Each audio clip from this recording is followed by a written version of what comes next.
The laws of the Torah, they're a proven guide to living according to God's will.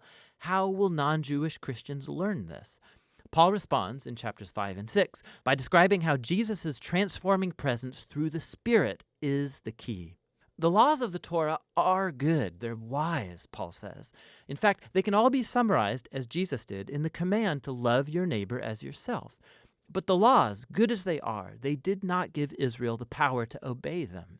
In contrast, the good news is that Jesus did fulfill the laws on our behalf, and now he lives in us through the Spirit, making his people into new humans who fulfill the law by loving others. So Paul goes on to contrast this old and new humanity.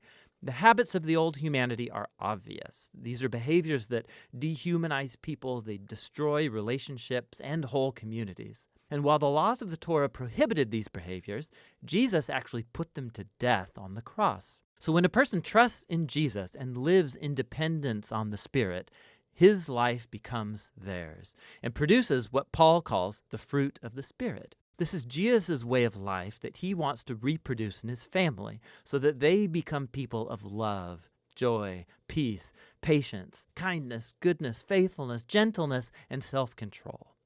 But this fruit isn't automatic, Paul says. It requires cultivation, just like real fruit.